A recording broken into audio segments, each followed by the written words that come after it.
Peter McCabe, a.k.a. Corporal Donald Hoobler, in conjunction with Ross Owen and Band of Brothers Wear the Now.blogspot.com. Welcome, Peter. How are you? I'm very well, thank you. Nice to be here. Thanks. Now, let's talk about the audition process. We've heard from everybody else about how arduous it was and how they went in and read for like 5 different people, and then somebody said, well, what he really looks like is this other guy, and they never read for that person. They just threw him into it. Same thing with you?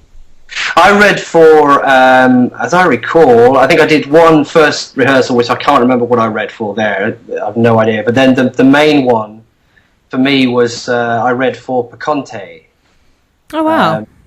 There's some little scene about cigarettes sitting on an airfield, if I remember. Mm-hmm.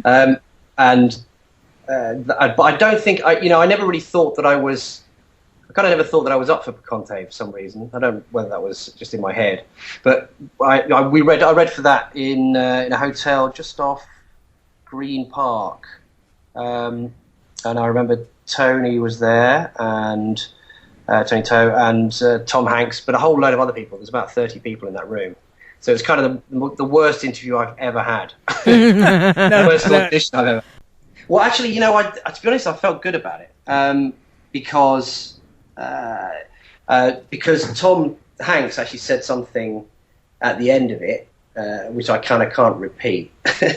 But he basically swore at me to get out. In a way that made me feel like I'd done a good job. So, if that makes any sense. Well, yeah, it kind of does, because he seems to me like he'd be the kind of guy that he would automatically make friends with who he liked. Yeah, and, he's a very generous person. Very generous, and as an actor, I suppose. I remember if I remember properly, we were actually sort of. I was sort of wandering around in Green Park itself, which is a big park in London, just opposite the hotel. And I was aware of, loads of other young men around my age wandering around that park, whispering to themselves under the trees, basically, or going through their lines. And then we obviously went over to the hotel and waited and walked in. And like I say, there were it felt like about 20 or 30 people. And normally at an audition you might have 2 or 3. So it was almost like doing a bit of theatre. But so it was terrifying in that respect.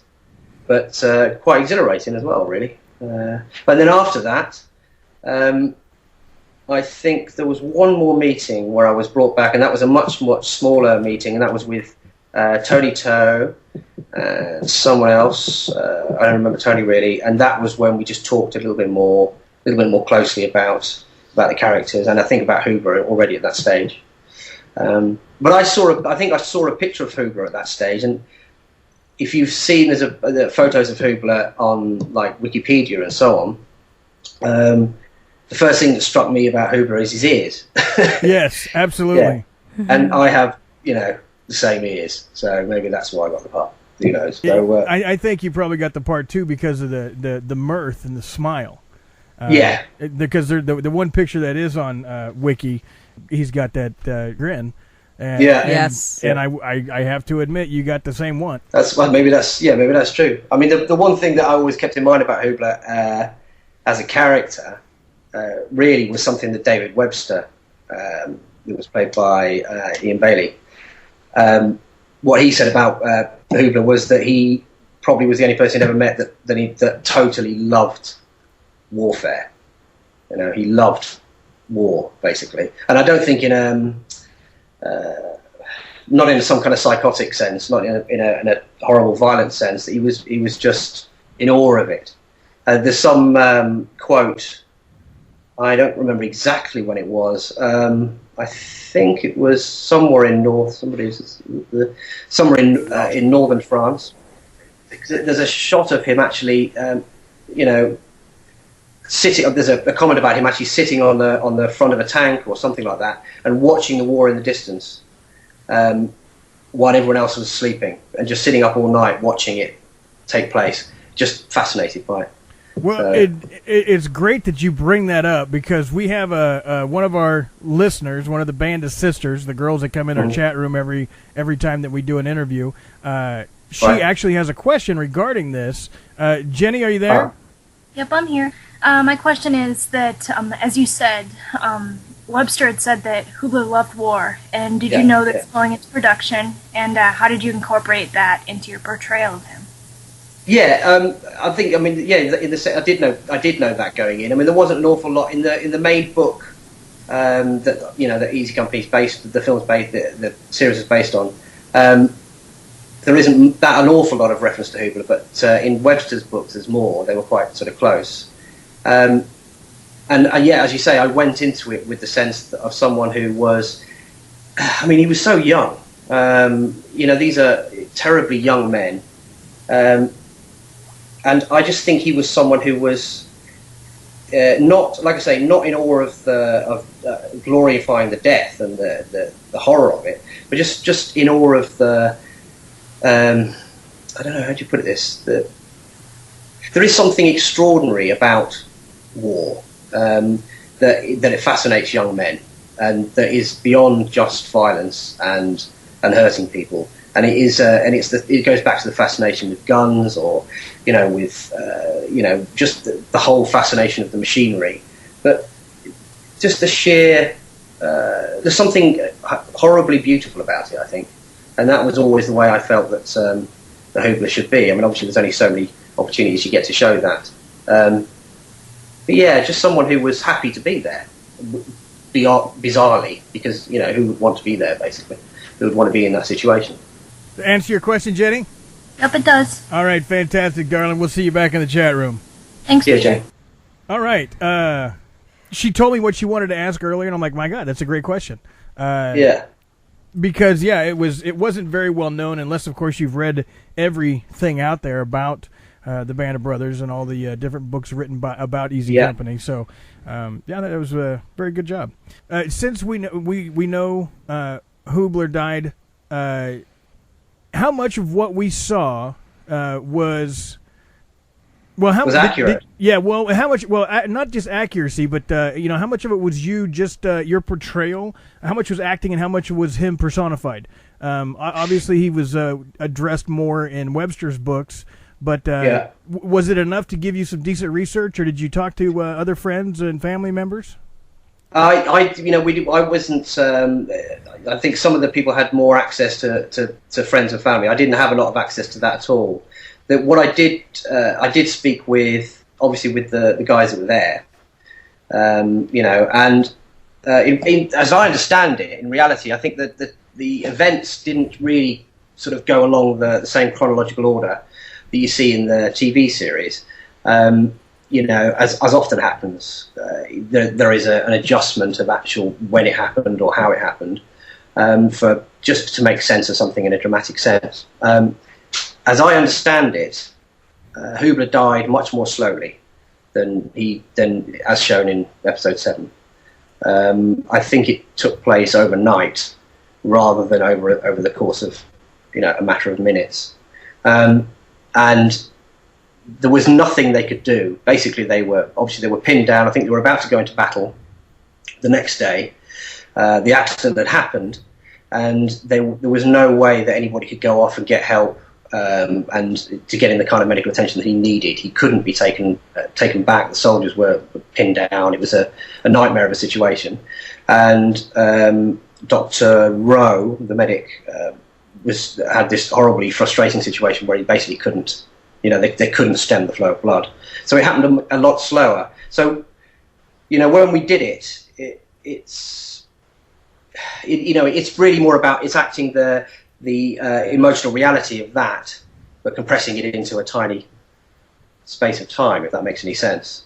The horrible futility and sort of stupidity of this death compared with, because of why it happened. But really, I think it took a lot longer. And also, as I understand it, I mean, I'm not a historian, but I think that he got the luger.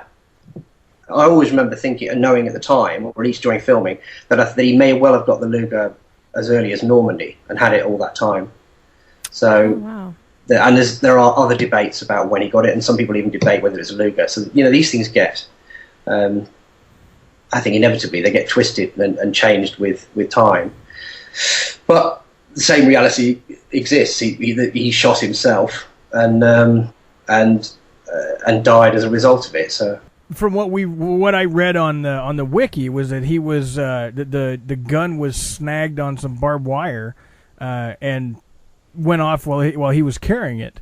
And I was kind of curious because I'm not sure how that works though mechanically. Right, and that's what we were thinking. We're like, well, I know that if he was like crawling over or under something and heading into war, and if he had the thing jammed in his pants, that may or may not have been, because the barbed wire back then isn't the same barbed wire that we use for keeping cattle in.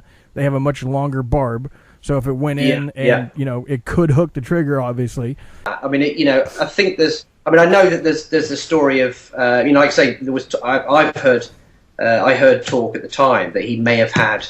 I think it might have been malarkey or somebody said that, but everyone has their own little stories. Things get confused. That he may have had the gun way before then, and that he was, he just constantly played with it. Right. Mm-hmm. He was always toying with it. It was his fascination. And like I say, he's a very young man, and he let's face it, at this time this man has been through some serious fighting, some extraordinary events. So there's a certain amount of a sense of being untouchable, I would have thought.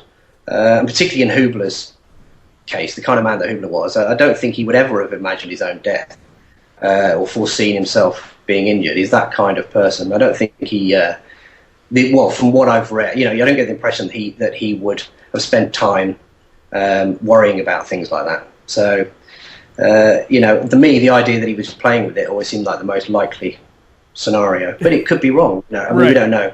Either way, it's a tragedy, regardless. Like I say, the fact that he probably died not in a matter of minutes, but in over 12 hours. That doesn't make any difference, and the fact that it is portrayed slightly differently in the story doesn't really, for me, make any difference. There's still there must have been 12 hours of urgency, while people are trying to do something about it and not being able to do anything about it. It's just it's a dramatic thing, I suppose. But I mean, there are other stories. I remember we were on set. One day, I can't remember exactly which episode this is. It may have been to do with the landings in Holland, which was the Market Garden stuff. Right. And one of the veterans was actually on set, and he's there with us. So suddenly we're all acting, and there's this man who was there. He actually was there at this moment, and he was standing talking about a particular scene where someone had been injured, and one of the other guys went back, picked him up, and carried him, so far from A to B, with an extraordinary bit of heroics, as often happened. And the veteran standing there going, it wasn't like that. No, he wasn't there, he was over there. And I didn't run from there to there, I ran from here to here. And we got the actual story as he put it. But in real terms, it made no difference. And he certainly wasn't sitting there going, I'm unhappy with the inaccuracy of the specific detail. Because at the end of the day, he did still run, with this man on his back through enemy fire, in the middle of a battle. So these things get... in the fog of war, as they say, I'm sure these things get twisted and confused slightly. But I certainly don't think there was any, with Hoobler's death, I don't think there was any messing with history.